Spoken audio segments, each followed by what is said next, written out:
commençons à faire sortir de la terre le temple dans le jardin de la lumière sur la colline où est apparu notre Père Uriel. Et je vois que c'est le temple de l'amour, c'est le grand temple de l'amour, car c'est le temple des archanges. Et les archanges, quand on écoute réellement ce qu'ils nous ont dit, alors c'est l'amour. Car plus de guerre, c'est l'amour. C'est le royaume de l'amour. Plus de guerre, plus de conflits, plus de disputes, c'est l'amour. C'est des commandements d'une grandeur immaculée. Ce temple va faire apparaître encore plus grand l'enseignement des archanges. Ce temple, pour moi, c'est un temple de l'amour universel, de l'amour dans tous les mondes, de la gloire de l'amour, de la grandeur de l'amour. Tous les êtres cherchent l'amour et tous les êtres veulent vivre avec amour. Simplement, ils sont perdus. Et quand Saint Jean a dit « Dieu est amour », c'est la plus grande de toutes les paroles qui a été prononcée sur la terre.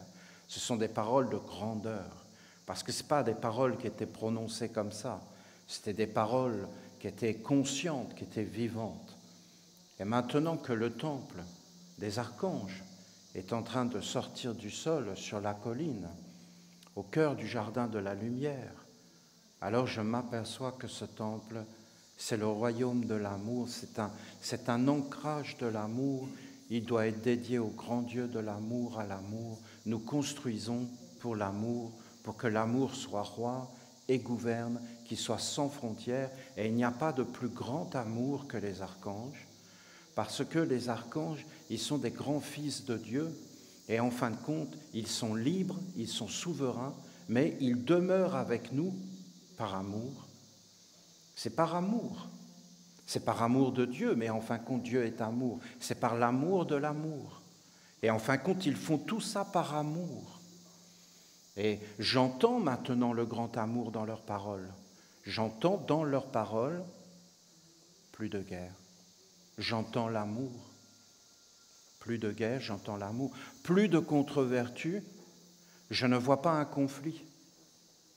Je ne vois pas d'un côté les contre-vertus et les vertus. C'est même pour moi les contre-vertus qui disent plus de contre-vertus. Comprenez l'idée derrière ? Ce n'est pas les vertus qui disent plus de contre-vertus. Ce ne seraient pas des vertus qui iraient en guerre contre des contre-vertus en réalité. Ce sont les contre-vertus, voilà, vous avez mon point de vue. Ce sont les contre-vertus qui disent plus de contre-vertus. S'il vous plaît, plus de contre-vertus. Mais les contre-vertus qui disent nous ne voulons plus exister en tant que contre-vertus. Nous voulons qu'il n'y ait que les vertus. Nous sommes des serviteurs des vertus et nous voulons en réalité que seules les vertus demeurent. Car nous voulons des fleurs, nous voulons plus de guerre, nous ne voulons aucune guerre. Pas de guerre, pas de conflit, pas de querelle, pas de dispute, pas de discorde, mais même à l'intérieur de nous, plus de guerre. Réellement, plus de guerre. Pas la guerre des hommes ou des choses comme ça, non, plus de guerre à l'intérieur de nous, dans la paix, dans la plénitude, dans la sérénité, dans le grand calme. Et en fin de compte, plus de guerre. En toi déjà, en moi, en toi, en vous, dans les humains. Et plus de contre-vertus, donc plus de guerre. Et c'est la guerre, en fin de compte, qui dit ça. C'est la guerre qui dit, s'il vous plaît, plus de contre-vertus, plus de guerre. C'est des paroles d'amour. C'est l'amour. C'est la grandeur de l'amour. C'est quelque chose pour le futur. Hein. Et s'il n'y a pas d'amour, il n'y aura pas de futur. C'est quoi une vie où il y a la guerre, où il y a les contre-vertus partout? Ce n'est pas une vie, c'est un emprisonnement, c'est une souffrance intense, c'est un esclavage. Et les contre-vertus disent plus de contre-vertus, parce que si vous nous utilisez, on vous détruira. Voilà. Tu n'as pas le droit d'utiliser les contre-vertus. Tu n'as pas le droit d'utiliser les choses qui, en fin de compte, ne sont pas nobles. Mais voyons, ça saute aux yeux. C'est incroyable qu'on ne voit plus tout ça. Et vous voyez, nous voulons construire maintenant le temple de l'amour. Et nous voulons poser un centre de l'amour. De l'amour, ce n'est pas à nous de décider. Parce que cet amour est grand, c'est comme une bénédiction, c'est comme une chance, c'est comme il t'arrive quelque chose dans ta vie, quelque chose de noble qui va tout changer parce que l'amour est avec toi. Et si l'amour est avec toi, mais tu as tout, parce qu'en fin de compte, l'amour, c'est tout. C'est pas l'amour comme les hommes le conçoivent, vous voyez. L'amour des hommes, c'est juste quelque chose de passer un moment agréable, d'être dans le bien. Mais là, on parle d'une force universelle. C'est la force qui fait pousser les arbres. C'est la force du soleil, c'est la force de la lune, des étoiles, c'est la gravitation, c'est tout ce que vous voulez. C'est cosmique, c'est universel, c'est omniprésent. Ce n'est pas quelque chose qu'il faut créer en réalité, ce n'est pas quelque chose qu'on doit engendrer, c'est quelque chose qui est partout répandu, qui est déjà là d'ailleurs, il n'y a rien à faire. Elle est partout cette force. Il n'y a pas un être qui serait supérieur à un autre être dans l'amour, vous comprenez? Dans l'amour, vous avez l'harmonie, vous avez la totalité des mondes. D'ailleurs, vous avez le savoir, vous avez tout.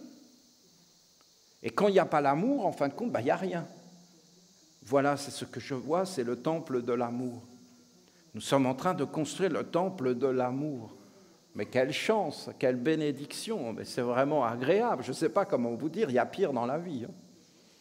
De construire le temple de l'amour. Nous construisons le temple de l'amour. Je vous dis, je le vois. Je vois bien maintenant plus de guerre. Je vois bien que c'est l'amour. Ben, je vous le dis comme ça, parce que peut-être pour vous c'est évident, mais pour moi ça ne l'était pas, vous comprenez ? Et quand j'ai entendu les archanges qui disaient plus de guerre, je peux vous garantir, j'étais comme une petite souris qui va rentrer dans son terrier.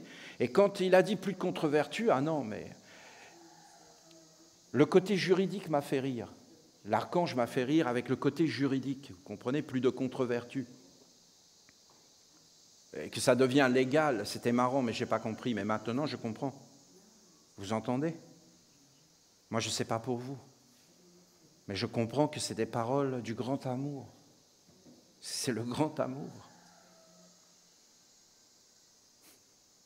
S'il vous plaît, n'utilisez pas les contre-vertus. Parce que nous, les contre-vertus, nous ne voulons pas. Nous voulons être fidèles à Dieu et être à notre place. Et nous ne voulons pas que vous utilisiez les contre-vertus parce que ça ne se fait pas. Nous, on veut rester dans le silence, dans le calme. La terre, le fumier, c'est là, et les tomates, les fleurs, c'est au-dessus.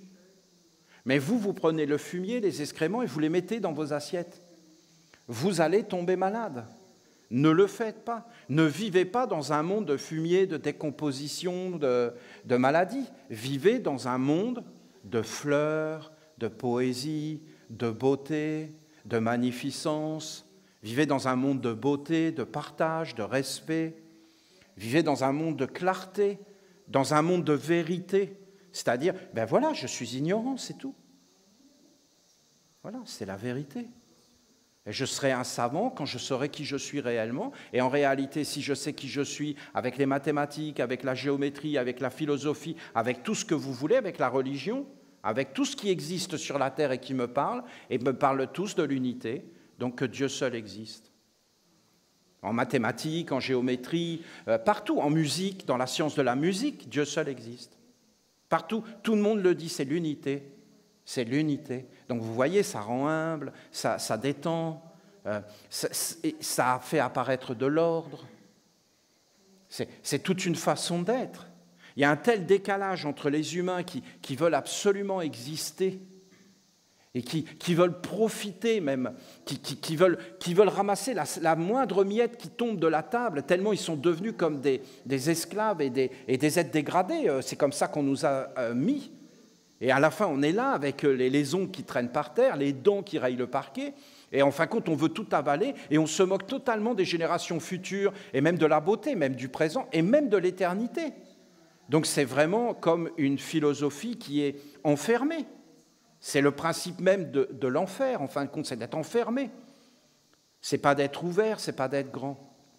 Sois une mère. Sois une mère. Sois une mère pour l'autre. Sois une mère, une mère. Ça veut dire qu'une maman, c'est un être qui sait qu'en réalité, elle porte un monde à l'intérieur d'elle et qu'à un moment donné, ce monde, elle le met au monde. Voilà, il faut un peu se concentrer là-dessus, il faut un peu regarder, en fin de compte, et comprendre le monde, parce que c'est que de la beauté. Et une maman, quand vous regardez vraiment une maman qui a accouché, et quand vous regardez comment elle prend son enfant, comment elle lui parle, comment elle le regarde, eh bien tout ça, c'est l'amour. Et c'est encore l'amour. Et d'être une mère pour l'autre, eh bien ça veut dire qu'en réalité, c'est d'être attentionné, c'est d'être prévoyant, c'est de ne pas considérer que l'autre est un étranger, c'est de toujours pardonner, c'est de toujours voir le meilleur dans l'autre, c'est de ne pas regarder le côté négatif, c'est de ne pas faire mal, c'est de ne pas blesser, c'est de mettre la douceur et la tendresse au-dessus de tout comme des vertus fondamentales de la vie. Regardez ce qu'ils ont voulu dire, les archanges. Mais nous étions comme dans notre folie. Parce que moi, je suis au milieu de vous, je ne vais pas vous dire que le contraire. Hein. Moi, je n'ai pas compris les paroles des archanges, d'accord? On est d'accord entre nous, on s'entend bien, vous entendez quand je parle? Les archanges, c'est une révélation d'un monde supérieur. Moi, soit une mère pour l'autre. Je me suis dit, voilà, l'archange, il nous donne une bénédiction. Mais au début, ce n'était pas forcément une bénédiction parce qu'il y avait comme un décalage avec notre vie. Et ce qu'ils nous disaient, parce qu'en réalité, ils voulaient nous élever dans un monde supérieur. Ils veulent nous élever dans un monde supérieur. En fin de compte, on ne doit pas rester dans le monde dans lequel on est. Voilà, ça, on le sait. Hein. Voilà, ça, c'est une certitude. Plus de guerre, c'est la guerre partout dans le monde des hommes. Ils nous ont élevés avec la guerre. Ils l'ont mis dans le lait qu'on buvait, voyons, dans nos yeux, dans nos oreilles, partout. Ils ont mis ça comme un principe fondamental de l'existence. Les conflits, d'écraser, de prendre sa place et puis d'imposer. Comment vous voulez faire? Puis c'est vrai que des fois, ce n'est pas facile. Plus de guerre et libre de peur. Bon, ben là, c'est libre de peur. Et aussi que notre vie soit un hiéroglyphe, que ce soit une écriture de beauté, de noblesse, de lumière. Donc de poser des actes qui sont nobles, qui vont écrire, qui vont amener une vie beaucoup plus grande. Donc d'être dans la dignité, d'être dans la beauté. Plus de guerre, plus de peur, sois libre, libre de la peur. Mais libre de la peur, voyons, si tu es libre de la peur, c'est que tu es avec le monde divin, c'est que tu vis. Parce que regardez un enfant, il va se mettre à crier, mais en réalité, sa maman le prend. Et elle commence à chanter, elle commence à regarder, elle l'enveloppe, et d'un seul coup, l'enfant, il n'a plus peur. En fin de compte, la peur, c'est quoi? C'est la peur d'être seul, c'est la peur d'être abandonné, c'est la peur d'être orphelin, c'est la peur qu'en fin de compte, c'est de ne plus être avec le monde divin. C'est d'être séparé du monde divin, c'est d'être séparé de la vérité, de la réalité, de l'universalité. Voilà. Je voulais vous partager, parce que je le vois, il est en train de sortir du sol, le temple. C'est beauté, hein? C'est beauté. Le temple, et je voulais vous dire, le temple qui est en train de sortir du sol, c'est le temple de l'amour. C'est le Dieu de l'amour. Les archanges servent le Dieu de l'amour, c'est trop évident. Il faut qu'on pose leurs sceaux et leurs souhaits. Il faut qu'on les écrive dans la pierre. Parce qu'il faut qu'on médite ces choses, car c'est une révélation de Dieu. C'est Dieu, en fin de compte, Dieu, le cosmos, l'univers, appelez-le comme vous voulez, hein, la vie, la totalité, notre corps, tiens ton corps, tiens toi-même si tu veux, de vivre avec amour. Et après que ça montre nos faiblesses, mais ça fait partie de l'initiation et de la vie, parce que sinon tu ne te connais pas. Tu dois connaître tes faiblesses et tu dois connaître tes qualités. Et après, tu vas t'apercevoir qu'il n'y a ni faiblesse ni qualité, mais qu'en réalité, c'est toi au centre qui dois savoir ce que tu veux, que tu dois avoir un chemin et que tu dois t'accomplir et que tu dois faire des choses dans la vie.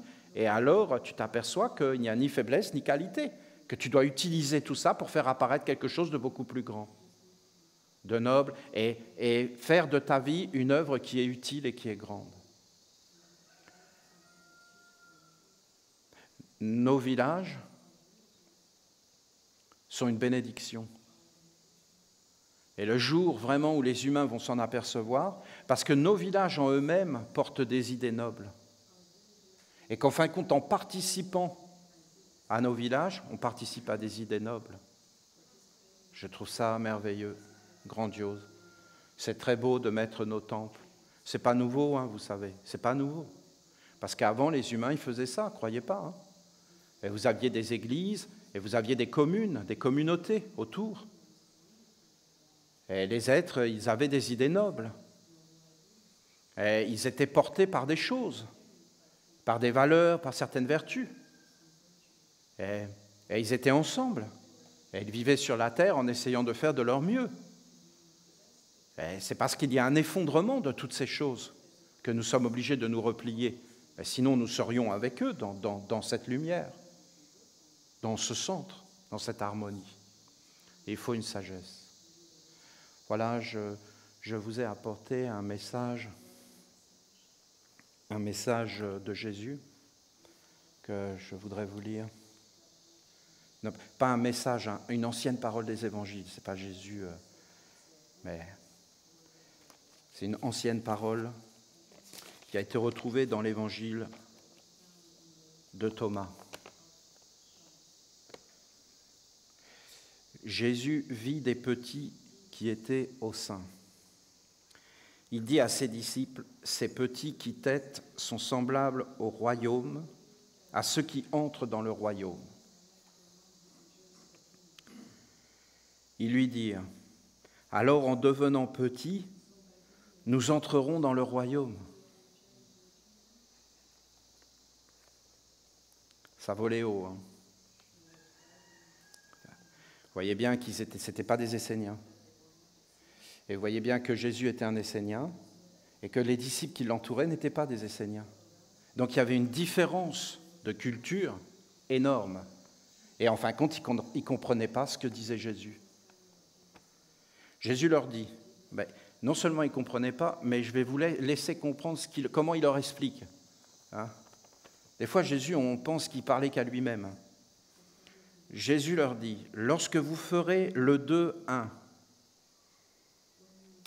et que vous ferez l'intérieur comme l'extérieur comme l'intérieur, le haut comme le bas, lorsque vous ferez du masculin et du féminin l'unique, afin que le masculin ne soit pas un mâle et la femelle ne soit pas une femelle, lorsque vous aurez des yeux dans vos yeux, une main dans votre main et un pied dans votre pied, une image dans votre image, alors vous entrerez dans le royaume. Il avait un sens de l'humour vraiment tout à fait particulier. Vous voyez ces petits qui têtent? Oui, eh bien, ils sont semblables à ceux qui rentrent dans le royaume. Alors il faut que nous redevenions petits. Non, quand vous ferez du 2-1, le masculin, le féminin, l'extérieur, l'intérieur, le haut comme le bas, de telle sorte que l'homme soit plus un homme et la femme soit plus une femme. Quand il y aura une main dans votre main, hein, vous comprenez l'humour de Jésus? C'est-à-dire, ils ne comprennent pas le simple, il leur met le compliqué incompréhensible. Hein. Et c'est vraiment un art de dire va ailleurs, quoi. Hein. Non, mais il faut remettre les choses dans le contexte. Le Jésus comme ça, regardez les textes officiels, et vous voyez bien, des textes d'ailleurs qu'ils ne vont jamais lire. Hein. Ces paroles de Jésus, ils ne vont jamais les dire. Ces paroles, bien sûr, sont grandioses. Grandioses. Alors, est-ce que c'était compréhensible? Non, cet enseignement était perdu. Mais en réalité, si vous regardez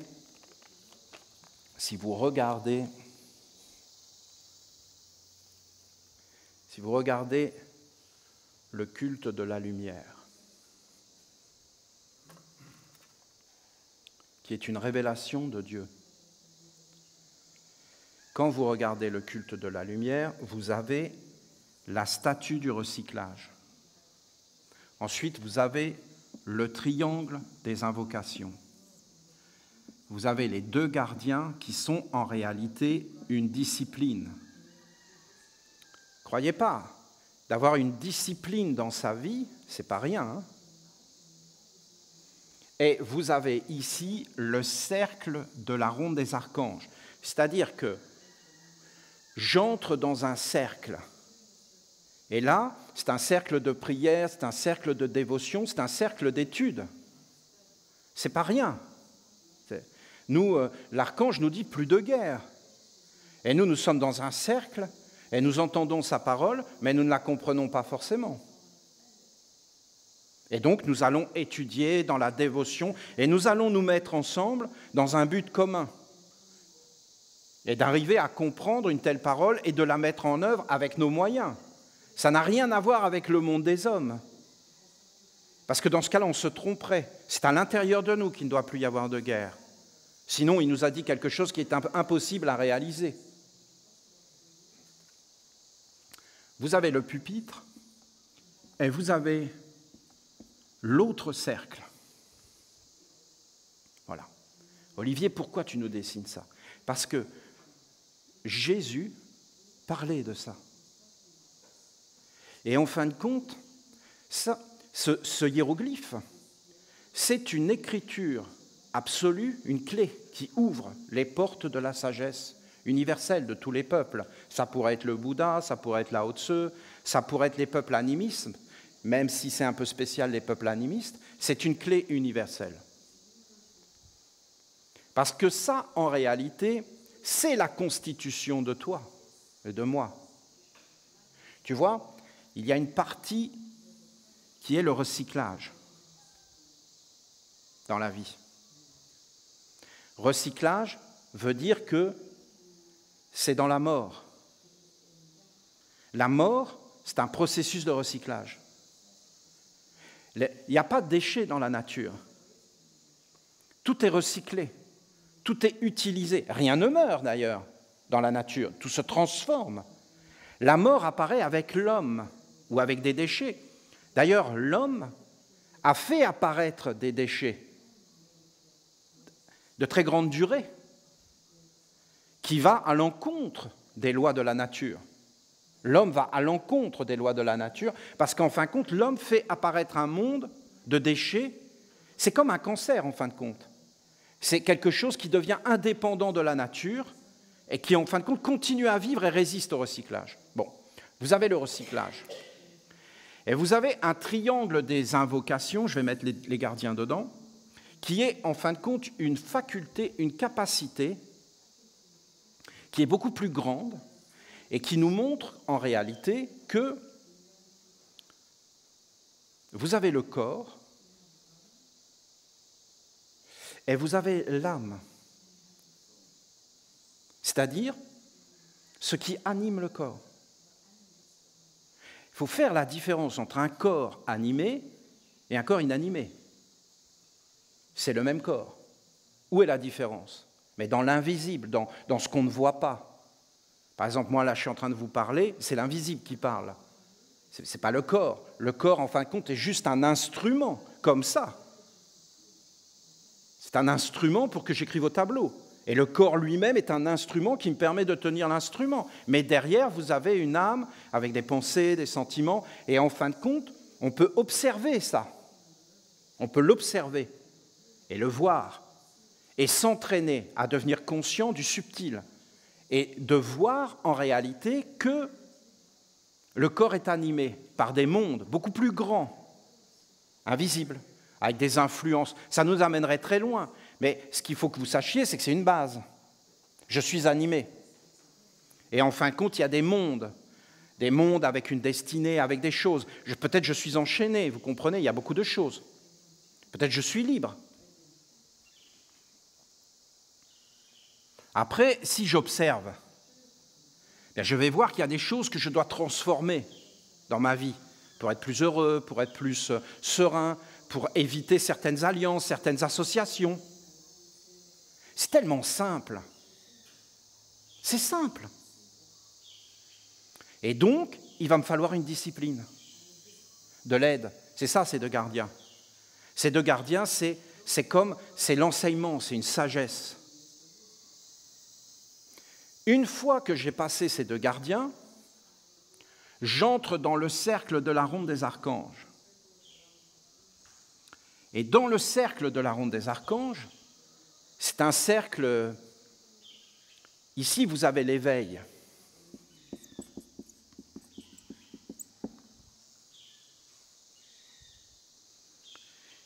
pour rentrer dans le cercle de la ronde des archanges, il faut être un éveillé.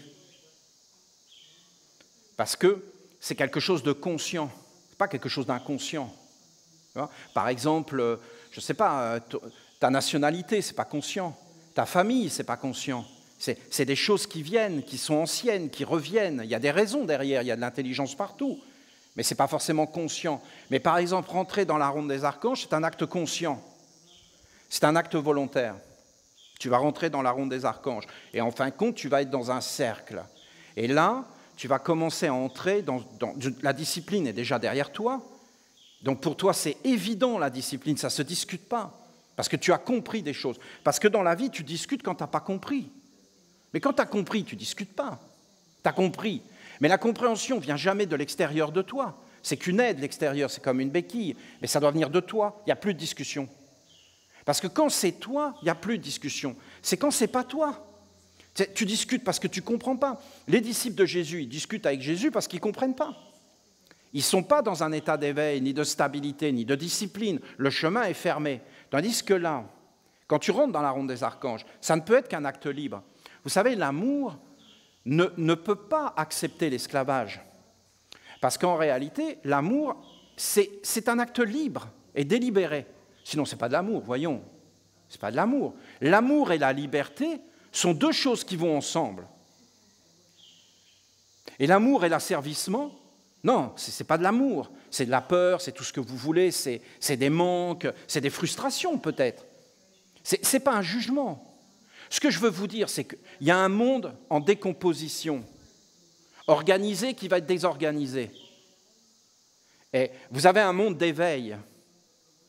Vous avez un monde supérieur qu'on peut appeler la prière, mais vous avez des prières qui sont dans le recyclage, qui sont emplies de peur. Moi, je vous parle d'une prière libre, d'une prière posée. Vous avez le cercle de la ronde des archanges.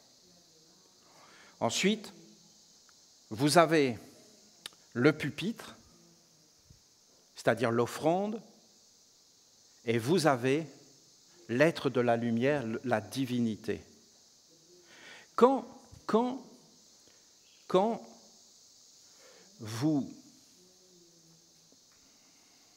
regardez ça, vous voyez par exemple que le recyclage, le sommet du recyclage, c'est en fin de compte la semence, la capacité d'ensemencer. Le sexe, si vous voulez. Mais je préfère la semence que sexe. Donc, en fin de compte, le sexe ou la semence, c'est le sommet de ce monde du recyclage. Vous voyez qu'en réalité, le monde des hommes est gouverné par le sexe, par le pouvoir, mais dans le fond, c'est une motivation comme ça. Jésus en parle. L'homme, la femme, l'homme qui n'est plus un homme et la femme qui n'est plus une femme. De quoi parle-t-il ? De quoi il parle? Après, quand vous entrez dans la sphère de l'éveil et de l'observation, vous êtes à la fois dans le sexe, la semence, mais vous êtes aussi dans le ventre et la digestion. Parce qu'en fin de compte, la nourriture et la digestion, ce sont des principes supérieurs d'existence et de noblesse.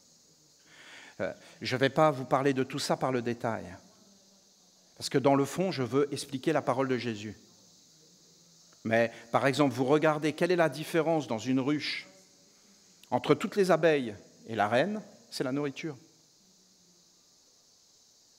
Vous donnez une certaine nourriture à une larve, elle devient une reine ou une ouvrière. La nourriture, dans tous les mondes, je ne vous parle pas simplement d'une nourriture physique, mais de la nourriture des pensées, de la nourriture même des paroles. Vous voyez, là, en ce moment, on est en train de manger, en réalité. Il faut en être conscient. La conscience est l'éveil de tous les mécanismes subtils. Vous avez la digestion. D'arriver à digérer dans la vie, c'est quelque chose de fondamental, parce qu'on le dit, on le sait très bien. Ah, tu ne l'as pas digéré. Ah, je ne l'ai pas digéré. Ah, je ne l'ai pas avalé. Ce n'est même pas de la digestion, c'est que je n'ai même pas réussi à l'avaler. C'est resté coincé là. C'est-à-dire que les événements qu'on n'a pas transformés en or, en sagesse, en fin de compte restent bloqués. C'est la sagesse qui libère les mondes. L'intelligence, la compréhension des événements, je peux vous garantir, ça libère.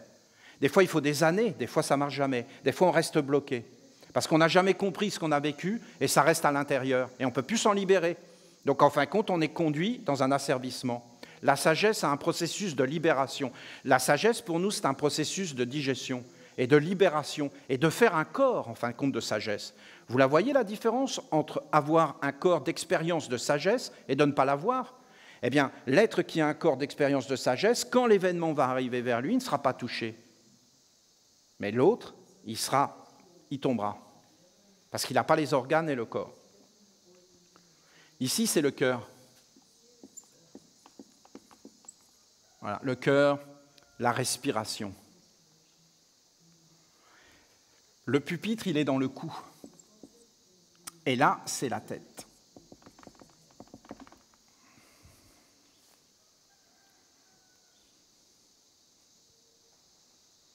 Ah, la tête, je connais. Non, tu ne connais pas, non. Non. Si tu connais la tête, tu connais Dieu. Si tu ne connais pas Dieu, tu ne connais pas la tête. Ah, le cœur, je connais. Non, tu ne connais pas le cœur. Non. Ah, le cou, je connais la parole. Je connais. Non. Si tu n'as pas posé le pupitre et que tu n'es pas dans la ronde des archanges, tu ne connais pas la parole. Ce n'est pas parce que tu parles. La parole est quelque chose de supérieur. Logos, en grec, c'est très ancien. Logos veut dire à la fois parole, verbe et intelligence. Mais ce n'est pas parce que tu parles que tu es intelligent, voyons. Ça se saurait, même si c'est le contraire qui est arrivé. Les hommes ont parlé, et en fin de compte, ça a détruit le monde. Et ça les a détruits eux-mêmes. Celui qui serait vraiment intelligent, il serait dans le silence. Ce n'est pas celui qui parle qui est intelligent. Moi qui suis au milieu de vous, qui suis en train de parler, c'est la preuve même de ma stupidité. Comprenez bien, et j'en suis conscient. C'est des êtres désespérés qui pensent qu'ils vont changer le monde avec la parole, mais ça se saurait. Et Jésus l'aurait déjà fait, parce que ses paroles étaient parfaites. Bouddha l'aurait déjà fait, ses paroles étaient parfaites. Jésus, on a tellement dit, il était le Verbe de Dieu incarné. Et c'est vrai, il a prononcé des paroles de Dieu. Même la parole qui paraît incompréhensible est une parole de Dieu. Donc les paroles de Jésus sont parfaites. Et alors il a changé le monde. Mais non, ça a fait encore plus de guerre d'ailleurs, si vous regardez bien. Le christianisme a apporté des choses très belles, mais aussi beaucoup de choses abominables. Hein. Donc vous voyez bien que ça ne suffit pas. Le cœur, bon, n'en parlons pas, ni la respiration. La conscience et l'éveil, non. La discipline, non. Les hommes sont ici, dans le recyclage. Et le but est d'arriver à rentrer à l'intérieur de toi. Alors regardez ce que dit Jésus. Parce que sans ça, c'est impossible. Premièrement, de quoi parle Jésus ? Il parle de la magie.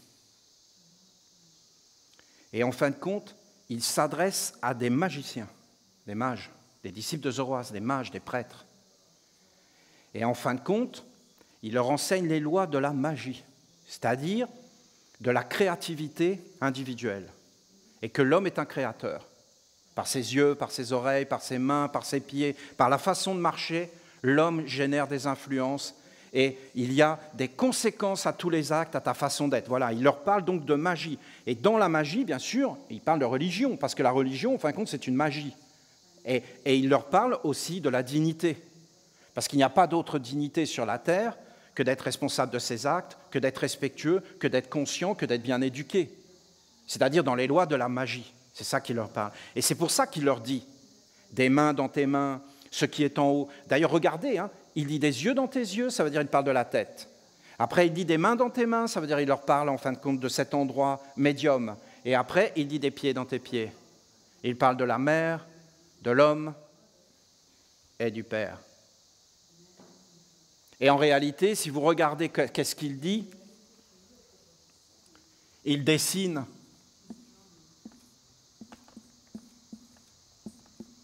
le pentagramme, l'étoile des mages, l'étoile de la magie. Hein, des mains, des pieds, des yeux.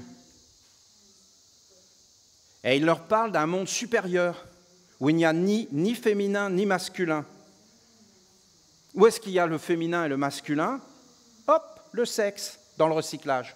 C'est le sommet du recyclage. Et après, qu'est-ce qu'il leur dit?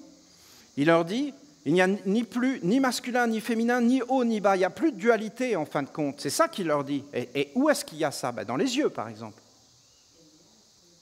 Dans les yeux, il n'y a ni masculin, ni féminin. Dans les yeux.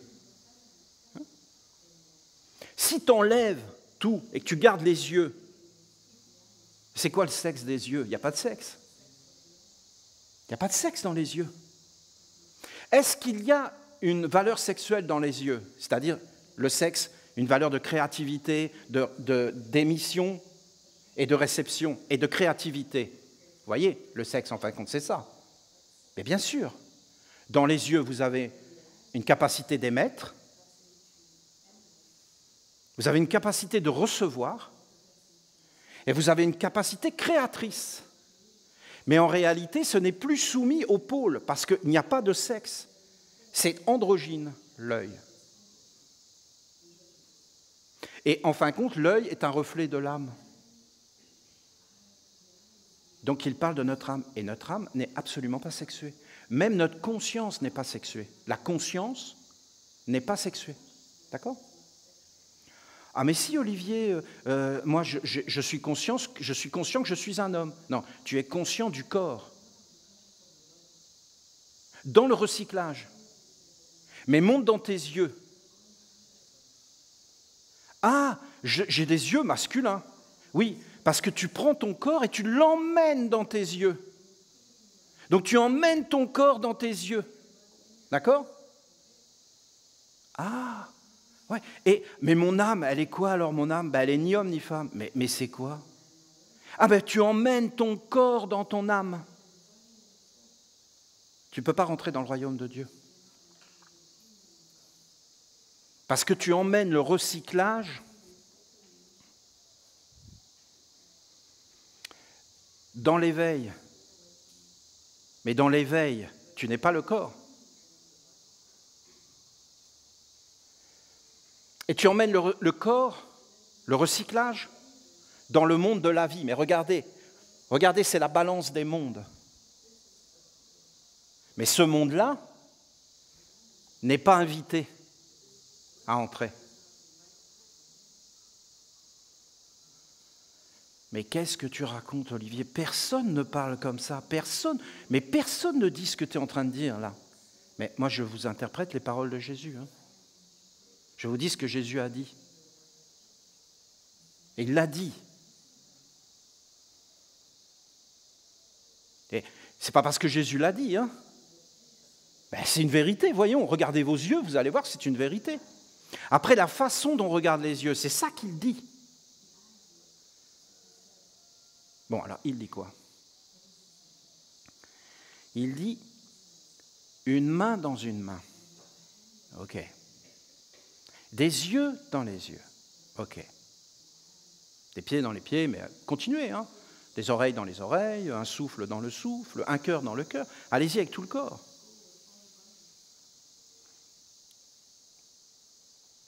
Pourquoi? Parce qu'en réalité, il est en train d'expliquer comment ça fonctionne. C'est-à-dire que tu ne peux pas avoir une chose et voir une chose sans qu'il y ait un double. Par exemple, si je suis masculin dans le côté visible, c'est que je suis féminin dans le côté invisible. Et si je suis féminin dans le côté visible, c'est que je suis masculin dans le côté invisible. Et en fin de compte, vous avez toujours les deux polarités, tout le temps. Donc, il y a toujours un double. Il y a un double. Il y a un double. Vous avez construit cette œuvre d'art, mais en réalité, avant de la construire, vous l'avez imaginée. Vous l'avez conçue dans l'invisible, et ensuite, vous l'avez fait apparaître dans le visible. Et là, vous l'avez regardée, vous avez dit, est-ce qu'elle est conforme à ce qu'on voulait faire? Mais ce qu'on voulait faire, c'était où? Dans le non-visible. Oui, mais vous le saviez, pourquoi? Mais parce que vous regardiez dans le non-visible ce que vous vouliez faire apparaître dans le visible. Donc, en réalité, ce non-visible, il est là. Donc, il y a un emboîtement qui se fait. Et en réalité, il y a deux mondes ici. Et toujours, il y a deux mondes. Voilà ce que dit Jésus. Il y a toujours deux mondes. Et si vous ne le savez pas, si vous n'êtes pas dans ce savoir, alors vous ne pouvez pas avoir accès au royaume de la lumière, de la grandeur, au royaume de Dieu. Parce que vous êtes dans un seul monde. Et si vous êtes dans un seul monde, en réalité, vous n'êtes pas dans un seul monde. Vous êtes séparés de la réalité. Voilà, c'est ce qu'il dit. Par exemple, concrètement, qu'est-ce qu'il dit? Parce qu'il y a un côté concret. Vous me permettez? Vous m'accordez du temps? Il y a réellement un côté concret dans ce qu'il dit. Vous voyez ce que je suis en train de faire là, où j'interprète la parole de Jésus. C'est à la fois bien, mais c'est à la fois dangereux. Parce que quand tu interprètes quelque chose, que tu dis quelque chose, qu'est-ce que tu fais? Tu imprègnes cette chose d'une force magique. Vous voyez, nous avons célébré l'éléphant. Eh bien, en célébrant l'éléphant, vous avez l'éléphant. Vous avez l'éléphant. On va lui laisser ses défenses. Je sais que maintenant, pour le protéger, il faudrait lui enlever. Sinon, les hommes... Mais bon, allez, on le laisse, c'est un éléphant essénien. Pas de touche. Eh bien, si vous avez un magicien, un prêtre, c'est ce qu'on a fait, qui te dit « Ah voilà, on va célébrer l'éléphant. » Qu'est-ce qui se passe? Eh bien, tous les yeux, nous mettons un éléphant dans l'éléphant. Et en fin de compte, nous sommes là, ah, l'éléphant. Et nous le voyons différemment. On ne le voit pas comme un braconnier. Mais un braconnier, qu'est-ce qu'il voit? Lui, il ne voit pas un éléphant, il voit des billets, des dollars. C'est ça qu'il voit. Et donc, ça veut dire que dans l'éléphant, il y a un éléphant.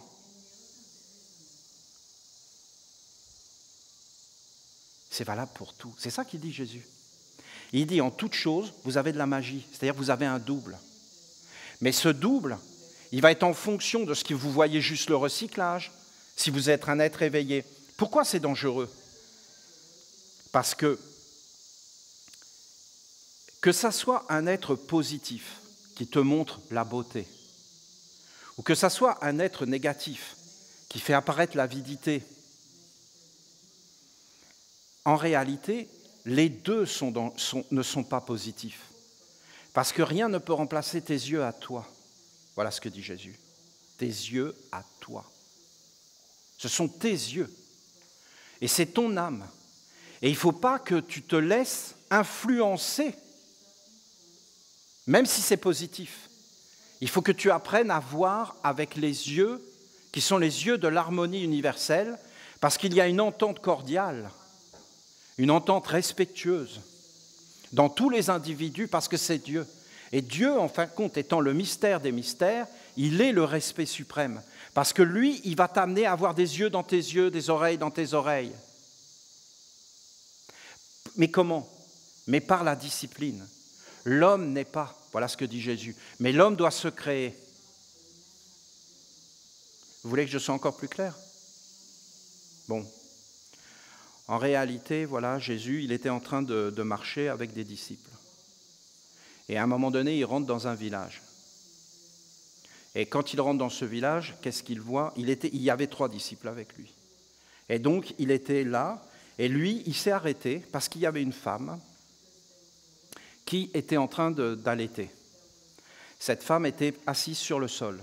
Il n'y avait pas de chaise, il n'y avait rien. Elle était sur la terre. Et en fin de compte, c'était une scène très simple. Et Jésus, il s'est arrêté et il était en train de contempler la scène, c'est-à-dire qu'il regardait. Mais il regardait, il s'est arrêté, il regardait. Et les disciples, ils ont vu que Jésus regardait et qu'il était comme en dehors, qu'il s'est séparé d'eux et qu'il était là, il ne bougeait pas. En fin de compte, qu'est-ce qu'il regardait, Jésus? Bien, il voyait qu'il y avait la maman, l'enfant, le sol le soleil et le ciel.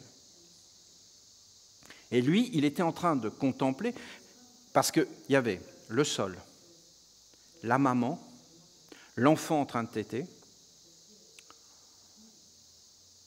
le village, le soleil, le ciel, et autour de la maman, il y avait une aura mystérieuse et une présence.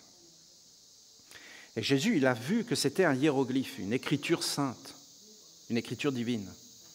Et il était en train de contempler une écriture divine, une perfection sur la terre.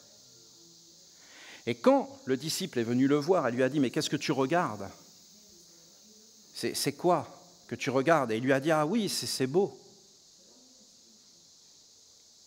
Et là, Jésus lui a dit « Mais c'est le royaume, c'est l'entrée dans le royaume. C'est le royaume de Dieu, c'est le royaume. » Alors le disciple a dit « Tu veux dire qu'il faut que nous redevenions des enfants ?» Et là, il leur a dit que cet enfant, pourquoi il était dans la perfection ? Parce qu'il était un. Mais que là, le processus était engagé et qu'en fin de compte, cet enfant allait rentrer dans le monde de la chute et de la déchéance. Et qu'est-ce que c'est le monde de la chute et de la déchéance ? En fin de compte, c'est qu'il allait prendre conscience qu'il était un corps. Et qu'en étant un corps, il était séparé de sa maman et qu'il allait s'individualiser et même que le corps allait le nommer. Voilà. Et lui donner son nom et son existence.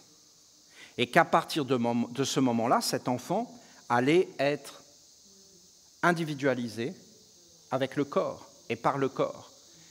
Et qu'une fois qu'il serait individualisé, eh bien, il serait soit mâle, soit femelle, soit masculin, soit féminin, et il serait séparé. Il n'aurait plus réellement de contact avec sa maman, c'est-à-dire que sa maman va devenir un être à l'extérieur de lui. Le sol sur lequel il marche va devenir un être en dehors de lui. Le ciel va devenir un être en dehors de lui. Le soleil va devenir un être en dehors de lui.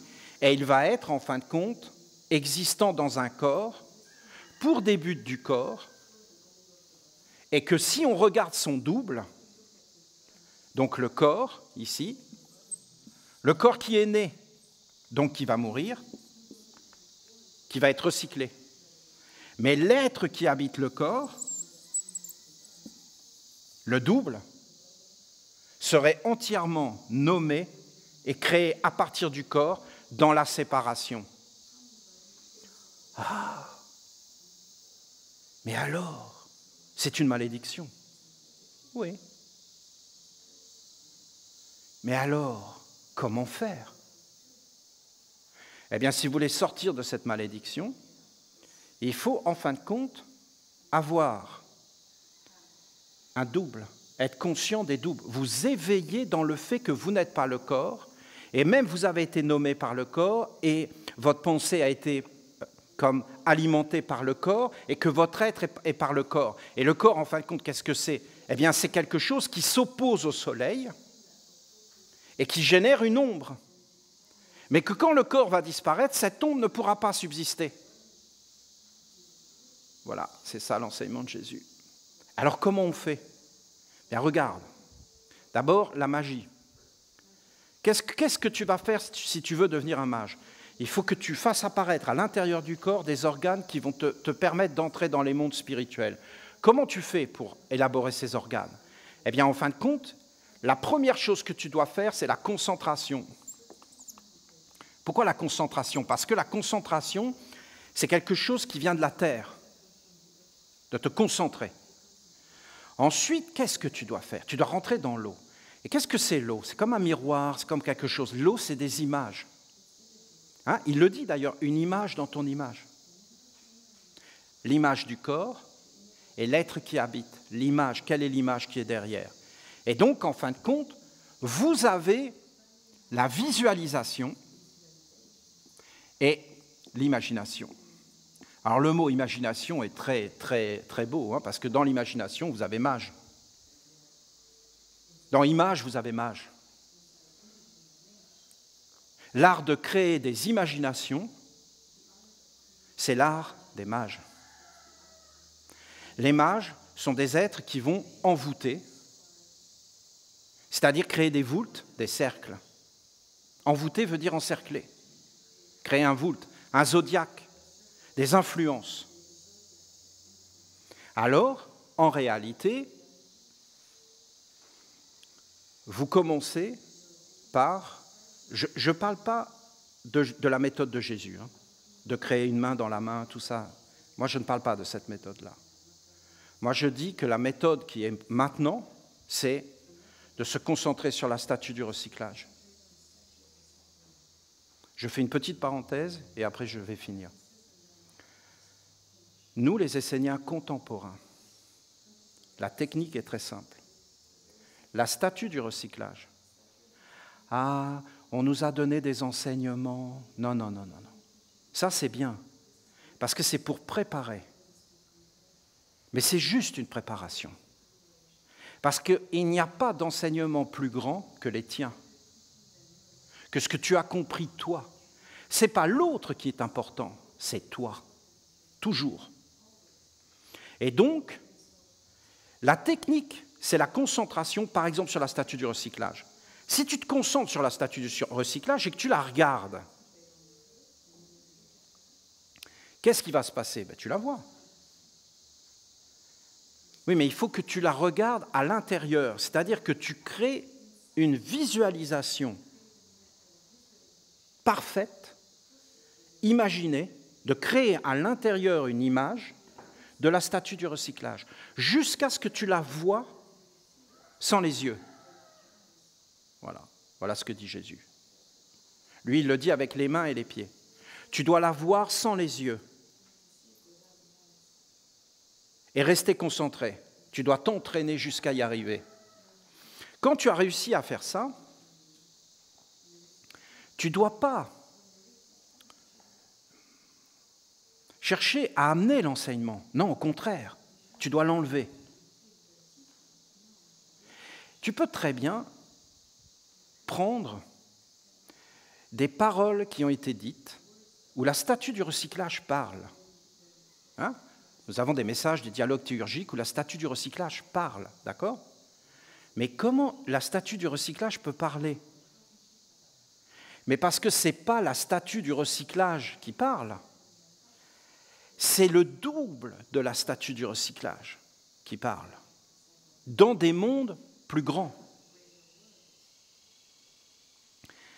Tu te mets devant la statue et tu la visualises. Une fois que tu l'as visualisée, qu'est-ce que tu fais?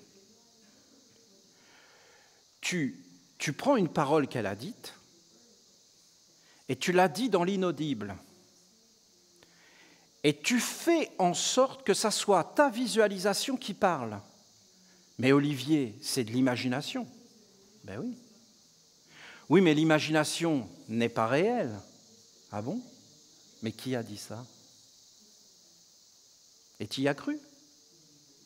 Mais tout, absolument tout, est imagination. Et c'est ça le problème. C'est que les humains sont devenus fous de ne pas contrôler leur être intérieur. Et ce n'est pas d'être ouvert et de se laisser féconder, mais c'est d'être empli de discipline, de vigilance, de clarté, et de t'emparer de l'imagination intellectuelle. Parce que l'imagination va te faire monter jusque dans la tête. Et en réalité, tu écoutes une parole inaudible pour t'entraîner, et tu te restes concentré, et tu entends, jusqu'à ce que tu entendes à l'intérieur de toi la parole de la statue du recyclage, parole qui t'a été donnée, hein, on est bien d'accord. Et en réalité, en faisant ça, qu'est-ce qui va se passer? tu vas t'entraîner à entrer. Bien sûr que c'est dangereux, on est bien d'accord, la magie c'est dangereux, hein. Il faut être protégé parce qu'il y en a plein qui deviennent fous, parce que justement ils se mettent à entendre des voix, ils ont des images qui viennent vers eux et ils se mettent à y croire. Il faut avoir tout un enseignement, une structure pour arriver à faire ça. Et donc à un moment donné, quand tu rentres là-dedans et que tu fais ces méthodes, eh bien tu vas t'apercevoir que d'un seul coup, il y a comme une inspiration qui vient et que ces mondes, tu vas les entendre, tu vas les voir, tu vas les sentir, tu vas les goûter, sans goût, hein, et tu vas les être, tu vas être. Et là, la statue du recyclage, ça devient une évidence, une clarté dans ta vie. Et en fin de compte, comme c'est que ça devient conscient, alors tu vas voir le double, parce que c'est ce que dit Jésus. Il dit, il y a un double ici, par la discipline et par l'éveil des sens, tu dois faire apparaître, pour rentrer le double sacré, le double noble. Et là, tu vas pouvoir entrer dans la discipline plus grande de la prière et faire apparaître, c'est très beau hein, ce qu'il dit, la grande réalité de Dieu, l'autre double éternel, immortel que tu es. Et en fin de compte, le Fils de Dieu, le Saint-Esprit, la fille, si vous voulez, il n'y a pas de sexe. L'âme, le monde supérieur, vient dans les yeux, les oreilles, par la tête, rentre dans le cœur, descend. Et en fin de compte, l'homme vit avec la lumière. La légèreté, light, la lumière et la légèreté. Et le côté noble, et tout est en harmonie parce que c'est jamais dans le corps physique, c'est dans le double. Vous comprenez? C'est incroyable ce qu'il a dit. Il a décrit tout le culte de la lumière. Il a décrit, en fin de compte, la création des mondes supérieurs dans l'homme. Et après, bien, tout ce que tu regardes, tu vois les doubles et tu peux agir. Et donc, tout est dans la divinité, dans la perfection. Voilà ce qu'a dit Jésus. Je comprends qu'aujourd'hui, c'est incompréhensible ce qu'il a dit. Mais avec l'enseignement des Esséniens qui sont revenus, c'est de nouveau accessible. Oui, c'est difficile, parce qu'aujourd'hui, tout le monde a abandonné l'être intérieur. C'est toi qui imagines ta vie. C'est toi qui as renforcé ton intellect, tes organes internes, pour être capable de résister et de dire oui ou non à des influences. Et de regarder le monde par toi-même en te faisant ta propre opinion. Les humains disent qu'ils ont marché sur la Lune. Vous vous rendez compte? Et tout le monde y croit.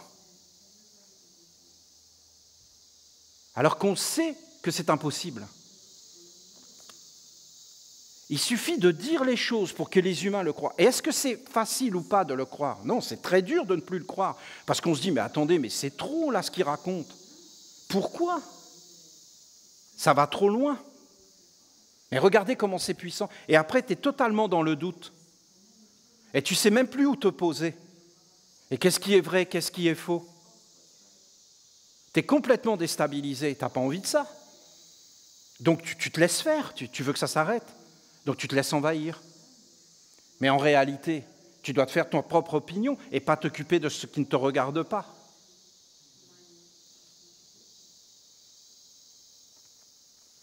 Mais on se fait envahir. C'est comme de nous dire que Jésus nous a sauvés. C'est la même stupidité. C'est le même mensonge.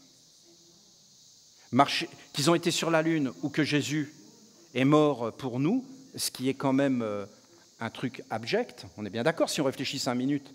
C'est-à-dire qu'un innocent serait sacrifié non seulement pour nos fautes, mais pour toutes les fautes des générations futures. Mais qu'est-ce que c'est que ça? Mais comment on peut dire des inepties pareilles, des absurdités?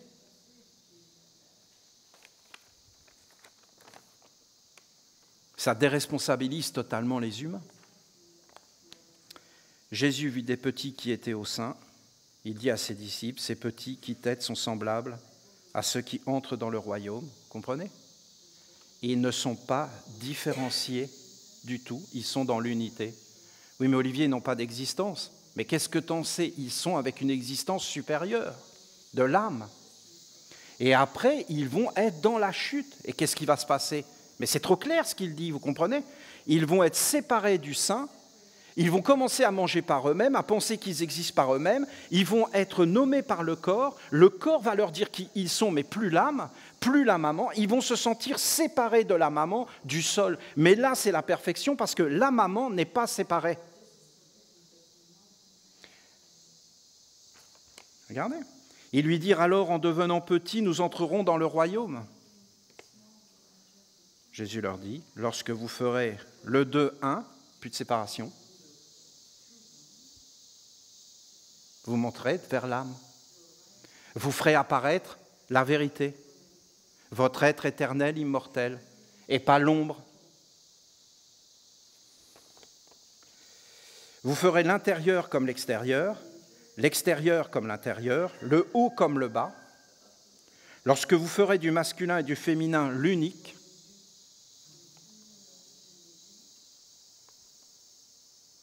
afin que le masculin ne soit plus un mâle et le féminin ne soit pas féminin, lorsque vous aurez des yeux dans vos yeux, il est en train de parler de la statue de la lumière, une main dans votre main et un pied dans votre pied, une image dans votre image, une image dans votre image, vous entrerez dans le royaume. Donc un double et la création de l'homme de lumière par la discipline, par l'éveil, par tout ce qu'a révélé, tout ce qu'ont révélé les archanges, en ressuscitant cet enseignement éternel et immortel qui éclaire bien sûr tous les enseignements qui sont venus avant, puisque c'est le même. J'ai essayé de vous rendre clair une parole très obscure, très très obscure. Vous en parlez, il faudrait peut-être un mois tous les jours. Et un mois tous les jours à parler de cette parole de Jésus, et on comprendrait tout ce qu'il a voulu dire, on serait surpris. Parce qu'ils ont vénéré Jésus pendant 2000 ans dans des églises partout. Mais est-ce que ça suffit de vénérer quelqu'un sans essayer de le comprendre et de savoir ce qu'il a réellement voulu dire et qu'est-ce qu'il a voulu transmettre? Et à un moment donné, il faut grandir et il faut aller avec lui. Et vous voyez bien son enseignement, c'est la magie qu'il a enseignée. C'est l'art des mages, de mettre des images dans des images et d'amener des influences et de devenir clair.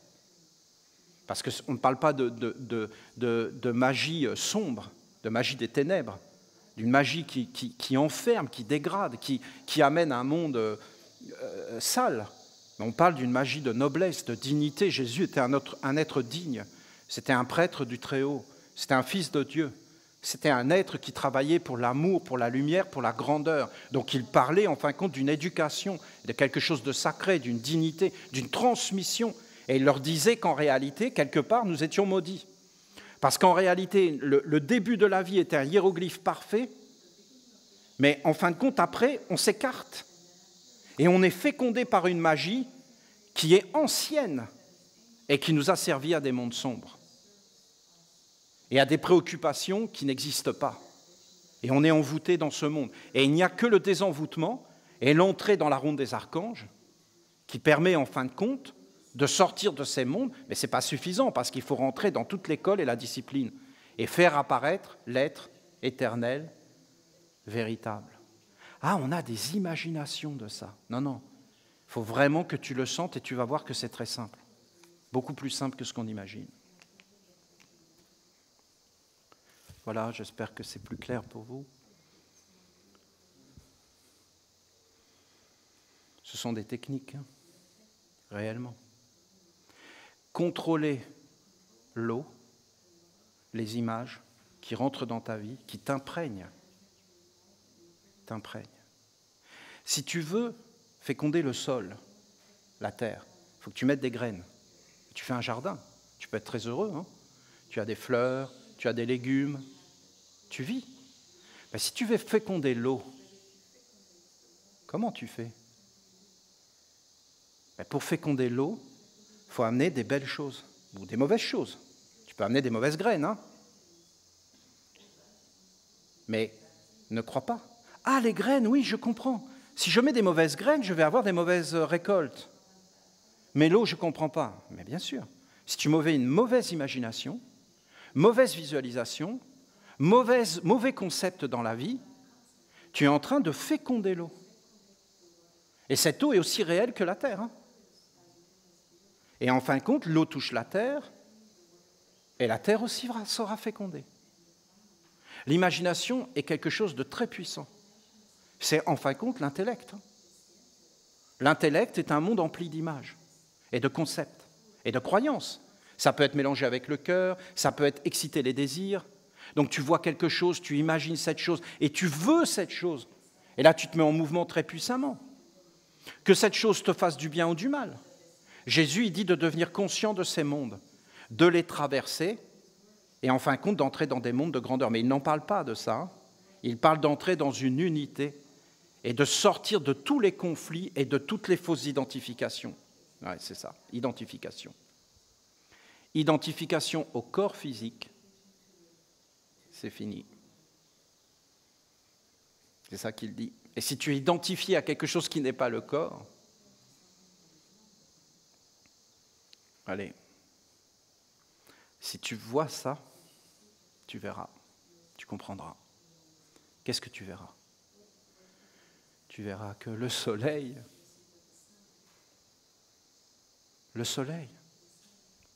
c'est Dieu. Le soleil, hein? C'est Dieu.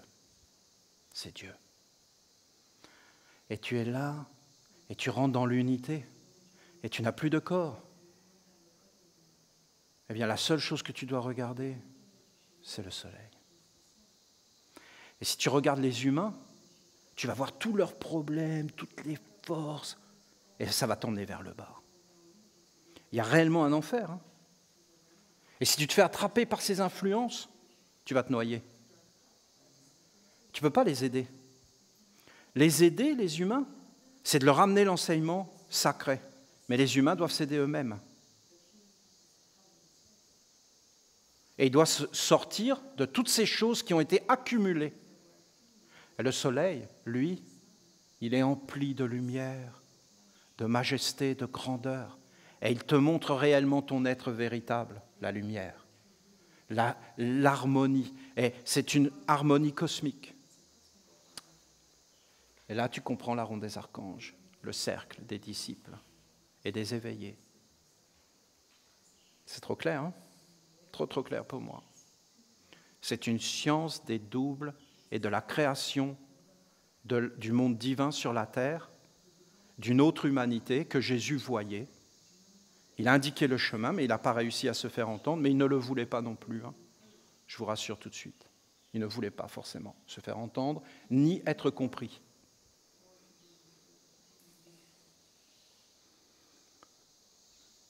Une merveilleuse semaine, plein de sagesse, que tout soit sagesse, que tout soit dans la clarté de l'ange de la clarté, dans l'harmonie, le grand calme, la maîtrise, le messager de la lumière. Merci pour le chant, merci pour tout. Quel beau chant. Merci, merci, merci. Plein de bénédictions, plein de lumière, de douceur, tout est lumière, tout est sagesse. Et le temple de l'amour, fort.